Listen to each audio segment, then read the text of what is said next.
मैंने हिंदी में एक एक पॉइंट जो आपका बोर्ड एग्जाम में आता है ना कंप्लीट कर दिया है। हिंदी के प्लेलिस्ट में जाना है एंड सब चीज़ आपको मिल जाएगा। जो भी चीज़ है ना एक ही एक चीज़ मिल जाएगा। और ये 50 ऑब्जेक्टिव है और इसमें आप देखना कि आप कितना मार पाते हो मेरे भाई। सारे चैप्टर से इंपॉर्टेंट वाले हैं। ठीक है, और बहुत ज़्यादा इसमें से लड़ता है और ग्रामर का भी ला दूंगा। और बी रिलैक्स, सब्सक्राइब कर लो। शायद आप जब तक देख रहे हो ग्रामर का डल चुका होगा। प्ले लिस्ट में जाके देखना। बेस्ट ऑफ लक मेरे भाई एंड आपको फोड़ना है। भूषण के प्रिय नायक हैं। भूषण के प्रिय नायक हैं तो भूषण के छत्रपति शिवाजी और छत्रसाली प्रिय नायक थे, याद रख लेना। बहुत ही स्नेह करते थे भूषण जी इन दोनों लोगों से।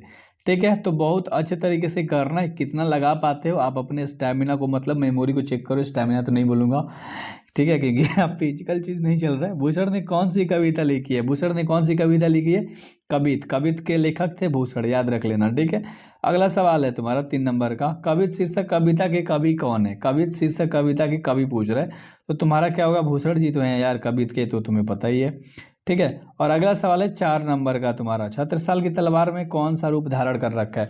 छत्रसाल की तलवार ने कौन सा रूप धारण कर रखा? रौद्र रूप धारण कर रखा था। ठीक है, याद रख लेना, रौद्र रूप धारण कर रखा था। 5 नंबर का सवाल है, भूषण ने समुद्रगी से किसकी तुलना की है?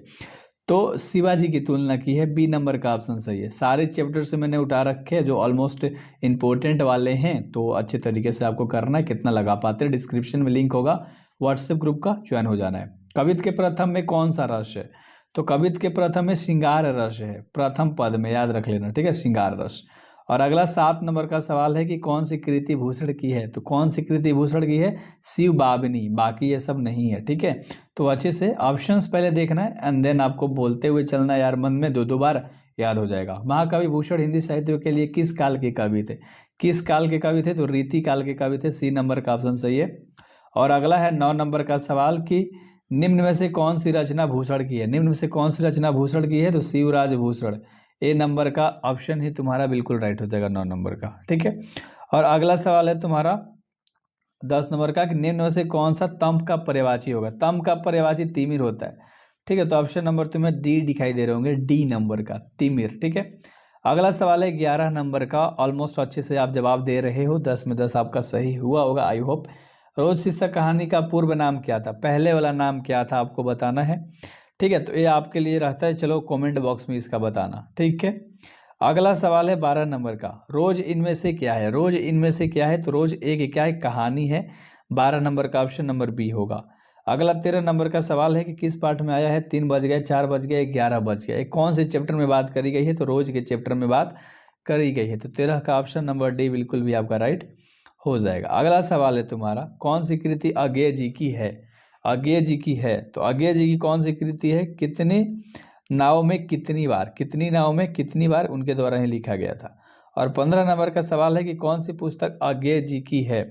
तो हरी घास पर क्षण भर, बाकी ये तीनों नहीं है। ठीक है, तो हरी घास पर क्षण भर, सी नंबर का ऑप्शन सही है।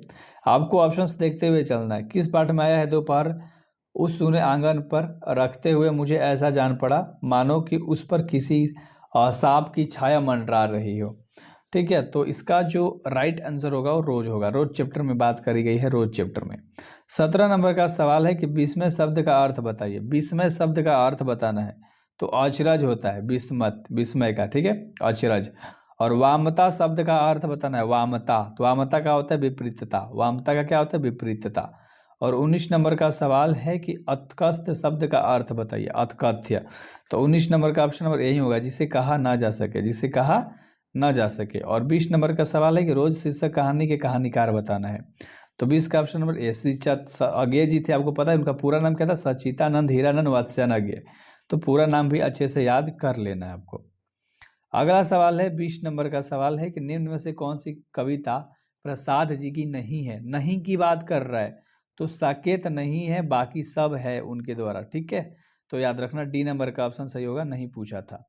तुमुल कुलाल कला में प्रसाद की किस रचना से ली गई है? जो तुमुल कुलाल कला आपका चैप्टर है, प्रसाद जी की कौन सी रचना से ली गई है? तो झरना से लिया गया है। बी नंबर का ऑप्शन सही है, झरना से लिया गया है। अगला, जयशंकर प्रसाद हिंदी साहित्य के किस काल से संबंधित रखते थे? मतलब किस काल से संबंध रखते थे? तो ये रखते थे आधुनिक काल से।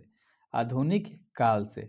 और 24 नंबर का सवाल है कि जयप्रकाश जी का जन्म कब हुआ था। जयप्रकाश जी का जन्म हुआ था कब? 1889 में। ऑप्शन नंबर डी बिल्कुल भी राइट हो जाएगा।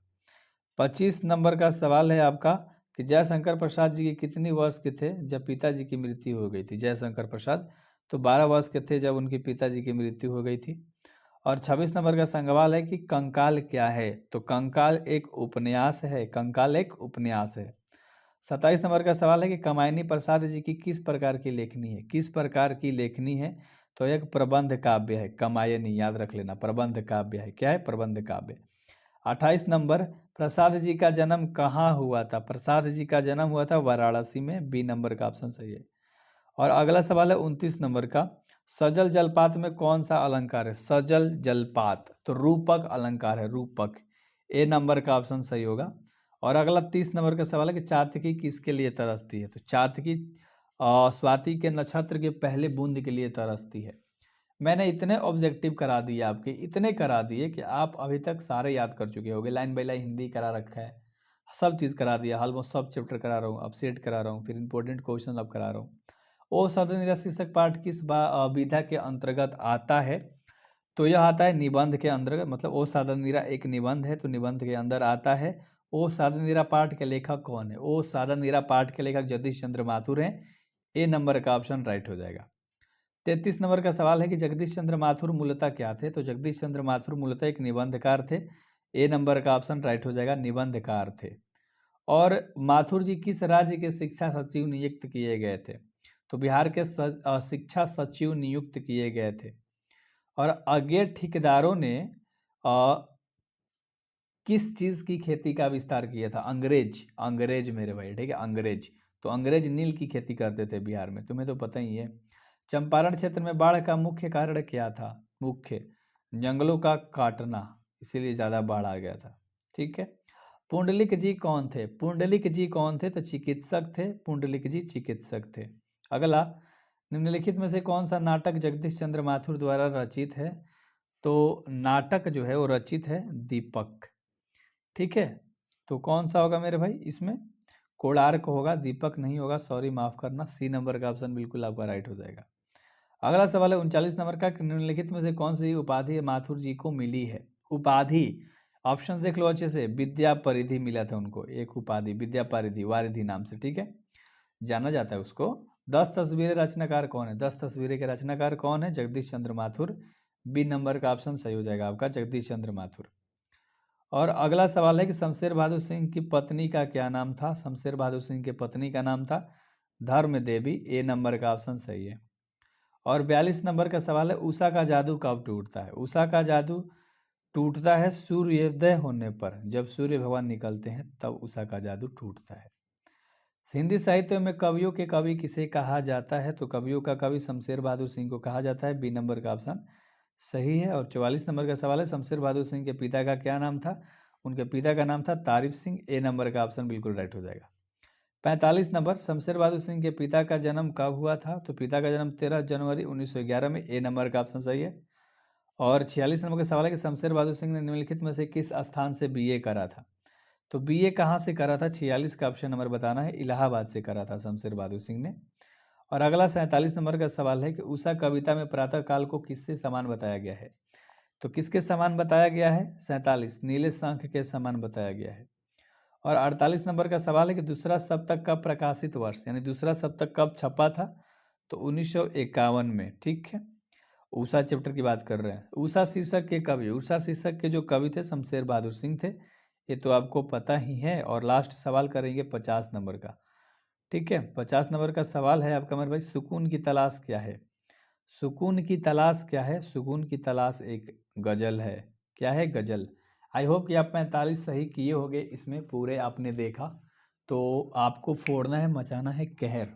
लाइक करना है, सब्सक्राइब करना है, डिस्क्रिप्शन में लिंक है, ज्वाइन करना है, एंड एग्जामिनेशंस में फोड़ने के लिए बवाल करना है।